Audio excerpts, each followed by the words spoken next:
1965ஆம் ஆண்டு சிவாஜி அவர்களுக்கு 5 திரைப்படங்கள் வெளியாகின.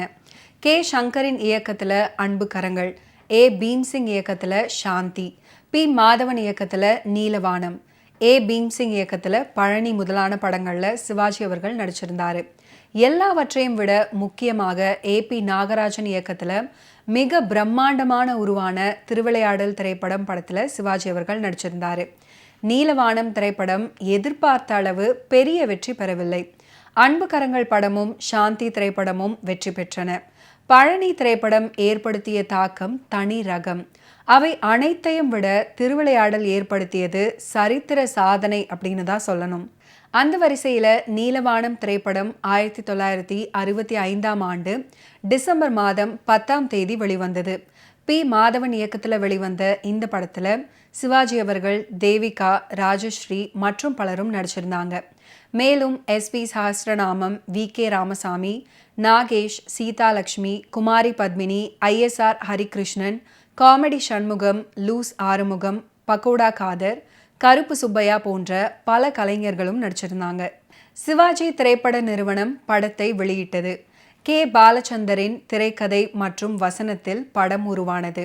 வரதன் அவர்களின் பட்டு ஃபிலிம்ஸ் நிறுவனம் நீலவானம் படத்தை ப்ரொடியூஸ் பண்ணாங்க. மெல்லிசை மன்னர் எம்.எஸ். விஸ்வநாதன் அவர்களின் இசையில் கவியரசர் கண்ணதாசன் அவர்களின் பாடல் வரிகள் உருவானது நீலவானம் திரைப்படம். உங்க பேர் என்னங்க? பாபு, பிஏ. ஓ, உங்களுக்கு கல்யாணம் ஆயிடுச்சா? இல்லைங்க. உங்களுக்கு என்ன சார், ஆம்பளைங்க எப்ப வேணும்னாலும் கல்யாணம் செஞ்சுக்கலாம். எங்களை சொல்லுங்க. ஏன் அப்படி சொல்றீங்க? இல்ல, அந்த திலகம் சொன்னதுனால அப்படி சொன்னேன். யார் திலகம்? எந்த திலகம்? அதானே, உங்களுக்கு எப்படி தெரியும்? என் பக்கத்து வீடு சிநேகிதி எப்பவும் ஏதாவது தன்னை பத்தியே பெருமையா சொல்லிட்டு இருப்பான். ஆமா ஆமா. எப்படி ஆமாங்கிறீங்க? அவளைத்தான் உங்களுக்கு தெரியாதே. ஆமா ஆமா. அவங்க என்ன சொன்னாங்க? கல்யாணம் ஆனாதான் பெண்ணுக்கு மதிப்பான். அவளை பத்தி உங்ககிட்ட ஏன் பேசிக்கிட்டு இருக்கேன்? ஆமா, நீங்க எங்க வேலை செய்யறீங்க? நான் ஒரு நல்ல வேலைக்காக அலைஞ்சுகிட்டு இருக்கேனுங்க, ஒன்னும் கிடைக்கல. எங்க அப்பா கிட்ட வேலை கேட்டீங்களா? அப்பா யாருங்க? எங்க இருக்காரு? அதானே, உங்களுக்கு எப்படி தெரியும்? அந்த ரைட்ல டர்ன் பண்ணுங்க, நம்ம வீடு.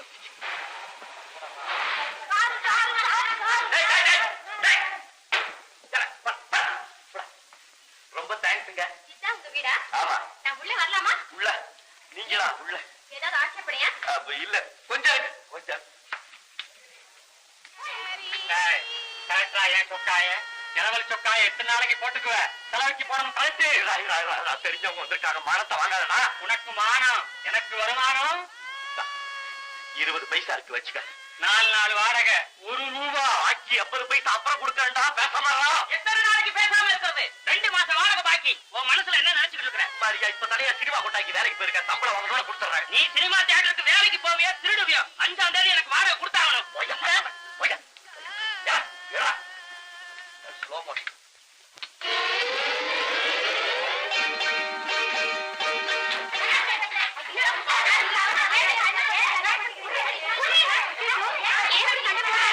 சண்டை போடல, தடுவிடு விளையாடுறாங்க.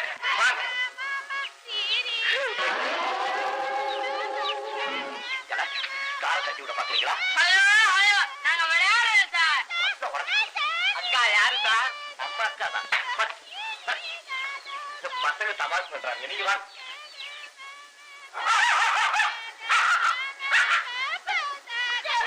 வாங்க வாங்க, பைத்தியம் வாங்க வாங்க. எழுந்தா என் ஃப்ரெண்டு. எழுந்தா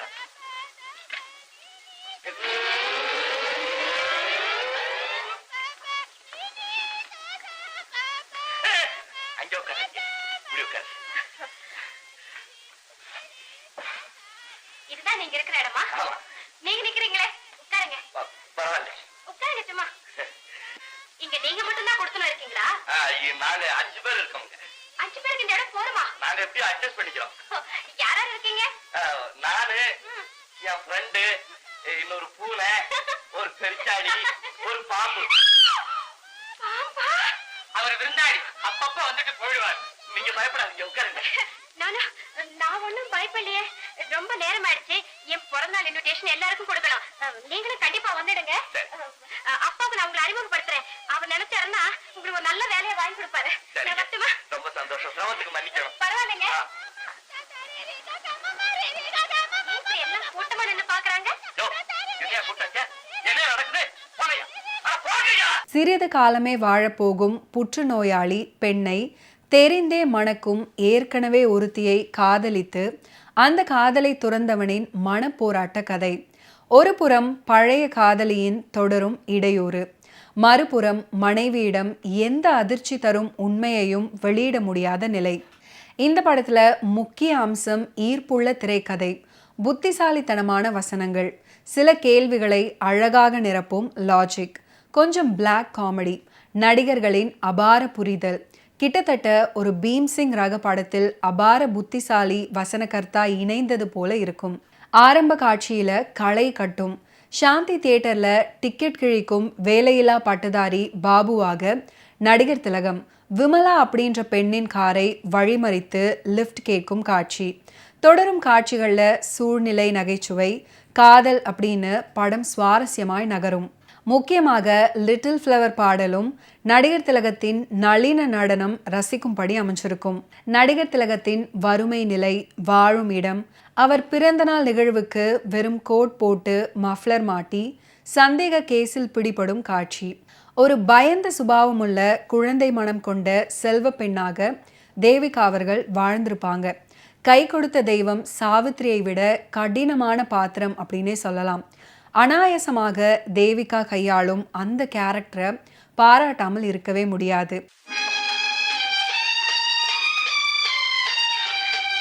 வாங்க வாங்க. Congratulations. Thank you. Many happy returns. Thank you very much. God bless you. நீங்க பல்லாண்டு பல்லாண்டு பல்லாயிரத்தாண்டு பல கோடி 100,000 வருஷம் நல்லா இருக்கும். ரொம்ப நன்றி. வீடை இப்ப பிரிச்சிடாதீங்க. யாரும் இல்லாதப்ப தனியா உட்காந்து பிரிச்சு பாருங்க. ஓகே. அப்பா, நான் சொல்லல, இவர்தான்ப்பா. நீங்களா? யார்? பாபுவா? அடேப்பா, பார்த்து எத்தனை நாள் ஆச்சு? ஏப்பா எங்க இருக்க? என்ன பண்ற? உங்க தயவுனால காலேஜ் படிப்பெல்லாம் முடிஞ்சு போச்சு சார். வேலை ஒண்ணு கிடைக்கல. இப்ப டெம்பரவரியா ஒரு சினிமா தியேட்டர்ல சொற்ப சம்பளத்துக்கு ஒர்க் பண்ணிட்டு இருக்கேன். அடடே, அப்பா உங்களுக்கு ஏற்கனவே தெரியுமா? தெரியுமாவா? அனாதையா கிடந்த என்ன படிக்க வச்சு ஒரு மனுஷனாக்குனதே உங்க அப்பா தான். இது என்கிட்ட சொல்லவே இல்லையே. அவருடைய பொண்ணு நீங்க தாங்கிறது என்கிட்ட சொல்லவே இல்லையே. ஓ, வணக்கம் பிரதர், வணக்கம். பாபு, நான் வேஸ்மா பேசுறேன். போய் டிபன் சாப்பிடு. சரி, வாங்க, வா வாங்க. என்ன? டிபன். ஓஹோ, அங்கே. கௌரி, இங்க வாங்க. இவங்கதான் சாரதாவுடைய அம்மா. வணக்கம். எங்கம்மா வயிறு நெக்லஸ்? ஆமா, எங்கே? ஐயோ, நான் இப்பதானே உன் கழுத்துல போட்டு விட்டேன். என்னங்க? கௌரி கழுத்துல போட்டிருந்த வயிறு நெக்லஸ காணோம்.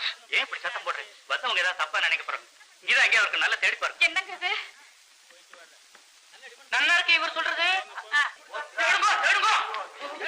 என்ன நிக்கிறாரு? இங்க தேடுங்கோ. எல்லாரும் என்ன தேடுறீங்க? கௌரியோட வயிறு நெக்லஸ் காணாம போயிடுத்து. அதான் தேடிட்டு இருக்கோம். அது சரி, நீங்க யாரு? நான் பாபு. பாபுன்னா எந்த பாபு? இப்படி கேட்டா நான் எப்படி சார் பதில் சொல்றது? அது என்ன கோட் கூட வச்சு முடிந்து இருக்கு? ஒண்ணும் இல்லையே. ஏன் இப்படி பேந்த பேந்த முடிக்கிற? ஒண்ணும் இல்லையே. மாட்டி நோட்டா அல்ல வாங்க ஓடி வாங்க. நெக்லஸ் இவங்க தேடினுட்டா. யார பாரு? நெக்லஸ் எடுத்துட்டா மரியாதையா திருப்பி கொடுத்துரு. வாடி நெக்லஸ் சவுதுடா. என்ன இது? அவர் ஏன் நீங்க சந்தேகப்படுறீங்க? நான் கொண்டு தெரியாது, சும்மா போமா. அப்பா, அப்பா இங்க பாருங்க. அது திருட்டு முடிய பாத்தேடா. ஆமா ஆமா, பாத்து கோட்டுக்குள்ள வச்சு மறைச்சு நான் கண்ணா பாத்தேன்.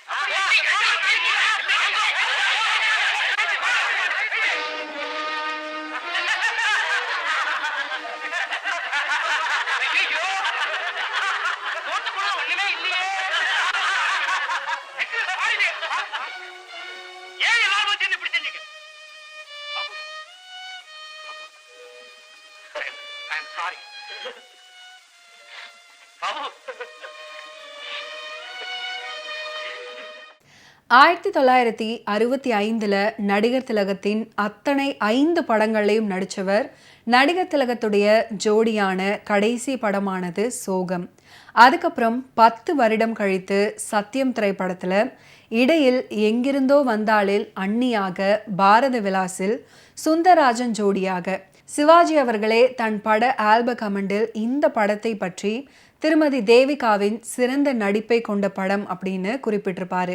ஆண்டிலிருந்து சட்டை நாளைக்கு தான் வரும், போகாதடான்னு சொன்னேன். கட்டியா போட்டு போட்டு போட்டு இப்ப வெளியே தெரியாது. நீ தான் நான் சொன்னேன். நான் சில சமயம் அப்படித்தான் போவேன். அந்த ஐடியாவை உன்கிட்ட கொடுத்தேன். கூட்டு போயிட ஐடியா கொடுத்து அவமானப்படுத்திடா. 10 பைசா கையில இல்லாம 10 நாள் பட்டி இருந்தப்ப கூட கையை நீட்டி ஒருத்தர்கிட்ட 10 ரூபாய் ஏன் 1 ரூபாய் கேட்டதில்ல. அப்படிப்பட்ட என்ன போய் திருடன்னு சொல்லி அவமானப்படுத்திட்டாங்களே. தேங்காய் அரைச்ச மாதிரி பட்டு பட்டு நான் அங்கே சமாதானம் சொல்லாம இங்க வந்து பேசினா என்ன பிரயோஜனம்? எவ்வளவு வருஷம் வந்து பிறந்த நாளை கூப்பிட்டாடா உடனே போயிடுறதா? வேலை வாங்கி தரேன்னு சொன்னா அதுக்காக போனேன். எங்க அப்பா கிட்ட வேலை செஞ்சா உங்களுக்கு கவனம் குறைச்சு போயிடும். சுமாரு ஏற்கனவே துன்பப்பட்டு போயிருக்க நீ தான் குத்தாத. மறுபடியும் அவ வந்து பல்லை இடிச்சா அவ பின்னாலேயே போயிடாதீங்க. வர இருக்கட்டும். ஒரு நாளைக்கு நானும் பணக்கார ஆகத்தான் போறேன். அப்ப எங்க வீட்டுல எனக்கு பர்த்டே கொண்டாடுறேன். அப்ப என் வயரனுக்கு காணாம போட்டும் எல்லாத்தையும் கூப்பிட்டு கோட்டு சூட்டமா கரட்டுங்கன்னு சொல்லி நான் சொல்ல மாட்டேன். ஏன் சார் இன்னும் ஏதாவது காணாம போச்சா? முதல்ல வழிபட சொல்லப்பா.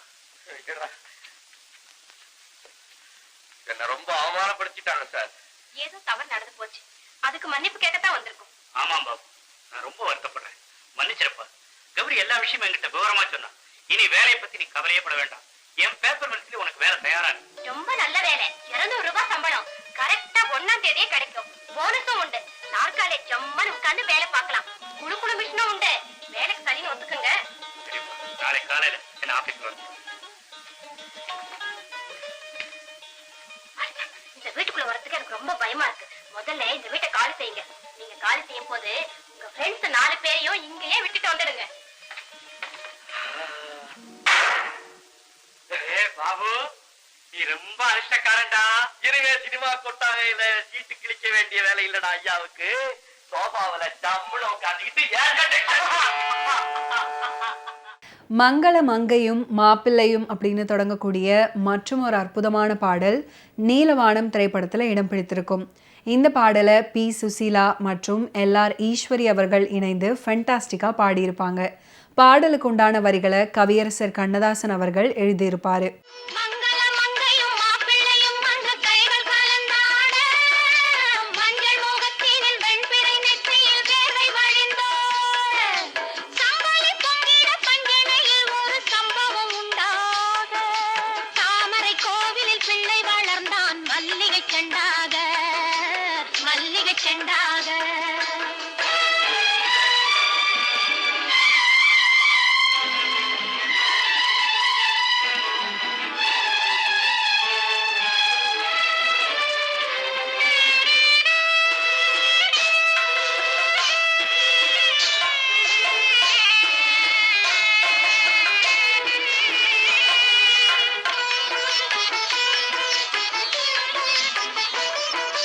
பேரு விளங்க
நீலவானம் திரைப்படத்துல தம்பதியாக சிவாஜி அவர்கள் தேவிகா அவர்கள் வாழ்ந்திருப்பாங்க. அப்படி ஒரு அந்யோன்யம் முதலில் தியாகமாக செஞ்சிருந்தாலும் தேவிகாவின் குணத்தால் அது இறுக்கமான பிணைப்பாக மாறும் ரசவாதத்தை சிவாஜி அவர்கள் காட்டும் அழகு அற்புதம்.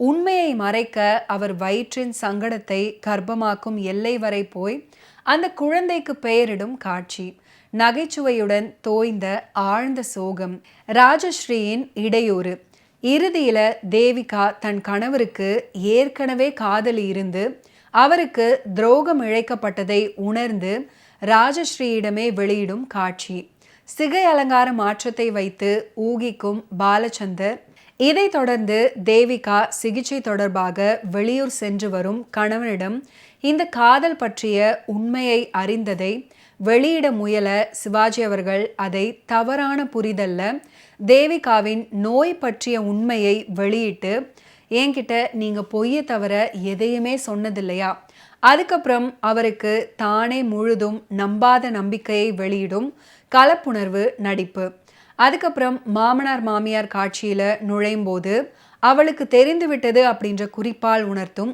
அழகு, ஆபரேஷன் போகும் முன் தேவிகா குரூப் போட்டோ எடுக்க விரும்பும் காட்சி, தமிழ் திரையுலகில் நடிப்பு உன்னதத்தின் உன்னதம். கௌரி சொன்னபடி அவளை நீ ஏன் கல்யாணம் பண்ணிக்க கூடாது?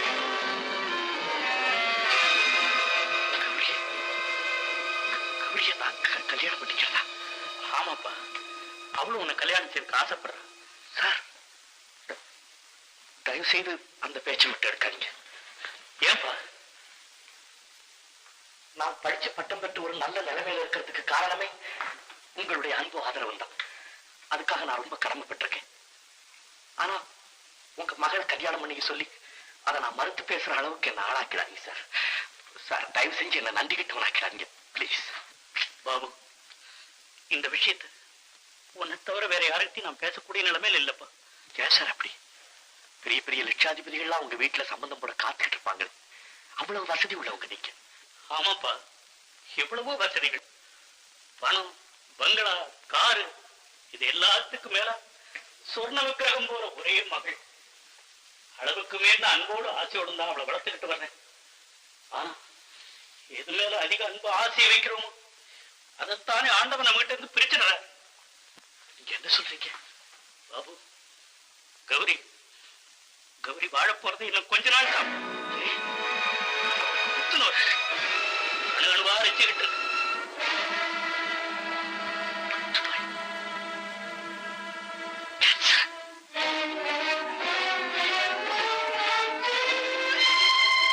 அப்படி இருக்கிற பொண்ணுக்கு வைத்தியம் செய்யாம கல்யாணம் செய்யறேன்னு சொல்றீங்களே? வைத்தியத்துக்கு அப்பாற்பட்ட நிலைமைக்கு வந்துட்டாப்போ. வாழ்வே 5-6 மாசம் தான். டாக்டருங்கெல்லாம் முடிவா சொல்லிட்டாங்க. ஆமாப்பா, நான் என்ன பாவம் செஞ்சேன்னு தெரியல. அது என் மக தலையில வந்து விழுந்திருக்கு. ஆனா அவளுடைய ஆசையெல்லாம் என்ன தெரியுமா? மற்ற பெண்களை போல தனக்கும் கல்யாணம் ஆகணும், கணவனோட வாழணும், தன் கணவனை பத்தி எல்லாரும் பெருமையா பேசணும், அதை கேட்டு தான் ரசிக்கணும். என் கௌரியோட ஒவ்வொரு பேச்சில இதே எண்ணம் தான், ஒவ்வொரு மூச்சில இப்படிப்பட்ட ஆசைகள்.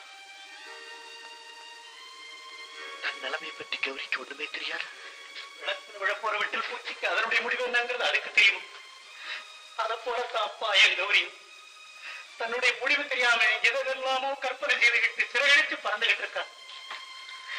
அவருடைய ஆசைகளையாவது பூர்த்தி செய்து வைக்க வேண்டியது இந்த பாதையுடைய கடமை இல்லையா?